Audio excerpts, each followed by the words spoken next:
When you create a character, you have to keep part of it hidden from yourself, because if you start to label and define and give adjectives to often quite hidden impulses, then it can become a bit leaden and concrete.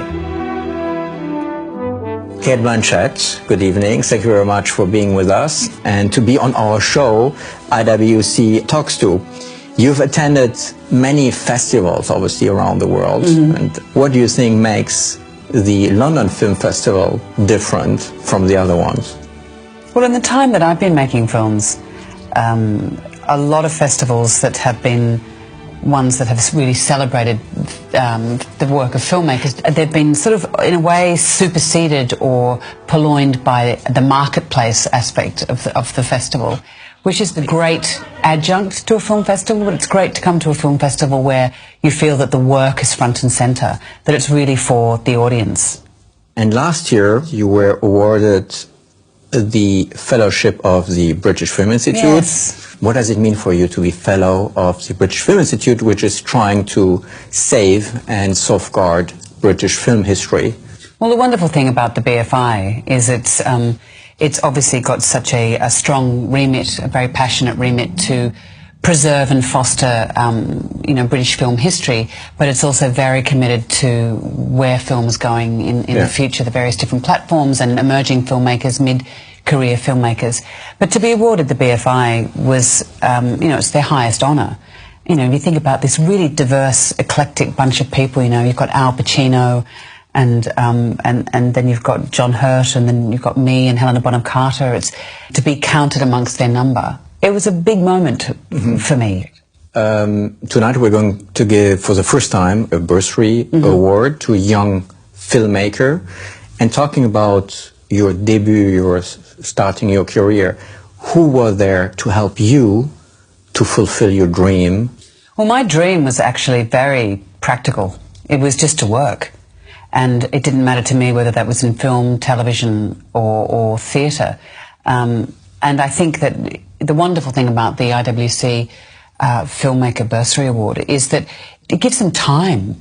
And that's the thing that is missing, actually, for filmmakers, whether they're young, mid-career, whatever, is that if you've made your first feature, you have to rush into development for your second one. Otherwise, you've missed your window of opportunity. That's the sort of current school of thought, I think, and often great ideas do take time. And so the bursary can allow people to actually take that time to really consider, how they might best develop their next ideas. Because, that's the thing as an artist, whether you're, working with, on canvas or whether you're working with celluloid, you can't always rush to a conclusion. There's no formula about making a work.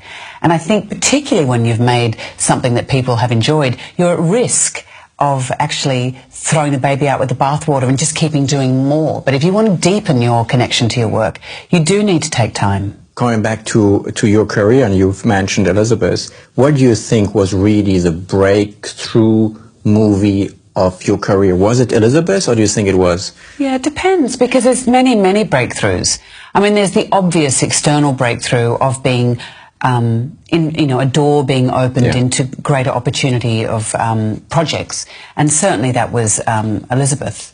I made a film in Australia with Bruce Beresford called Paradise Road, which then meant that I could have a bigger platform within Australia, a platform of opportunity. But certainly Elizabeth opened that door. But then the door was open for me to do many, many more period costume dramas.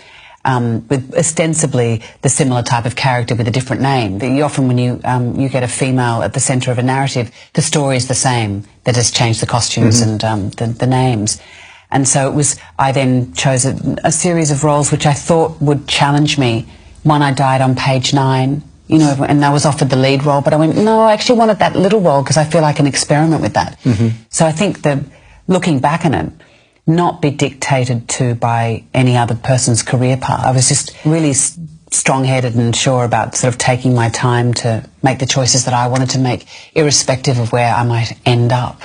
So that was choice not only to go with dramas, but also with comedies. I mean, you have been playing action roles, now you have been playing in a Marvel movie, so it's a very diverse typology of roles. So that's something you want to do. You want that diversity in your career. I'm always gripped by the surprise ask. You know, if I don't know how to do something. I think if you pick up a script and you know how you could do it immediately, I think the outcome is going to be quite dull. I think you always constantly need to have that sense of imminent failure with a project. And everyone talks about success, but success always contains within it possible failure. You know, there's always has to be a risk. But there must be roles you're more attracted to, or isn't this the case? No, not really. It's a conversation. In the end, I've realised it's your dialogue with the director. And obviously with the other actors, but it's who's looking down the lens at you that is, you know, going to alter whether there's atmosphere or not. Whether you're in sync with one another. Like you do develop a rapport with every crew member, but most importantly with the director. So it's the director who is the key element of your choice when you're on a movie? I think so. I mean, that's usually the starting point because from hard experience, I know that the script is a malleable beast. No matter who, even if Eric Roth has written it, you know that there's that things are discarded in the post process and not always what you filmed is. You've got to know that the post process is something that you hand over to someone else. But what you've done will be of interest to that person in the post-process. Otherwise, you're kind of just a bit considered camera fodder. We know that you like theatre. You have a production now on Broadway. Yes, we start at the end of the year. Tell us about it. Well, it's based on Chekhov's Platonov, and Andrew Upton has done kind of a reimagining of it. And in a way, it's the culmination of the work that we've been doing with the Sydney Theatre Company. So it's an all-Australian cast. And directed by John Crowley, who is a wonderful film director. You know, he's Brooklyn most recently, but he's also a consummate theatre director and a great lover of actors. And I think you do need to be, a lover of actors to direct Chekhov. What does attract you to be on stage in a theatre? Oh gosh, well, film is such a finite medium. You know, what you do on the day is captured. You know, people talk about reshoots, but really, I mean, when you work with Woody Allen, you're lucky to get a take, let alone another take. And there's no ADR, there's no post-production, there's no reshoots. So it's a finite experience. And then 6 to 9 months, hopefully, it gets a release and an audience sees it. But with theatre, you spend the time with people in the audience and it changes according to an audience reaction, and you get to go on the next night and alter and change and develop things. So where a play is in its first preview and where it ends up at the end of its run, the richness and depth that you all, get to adhere and accrue to, to the work is really, really exciting. It's dangerous, I think. At its best, theatre is dangerous.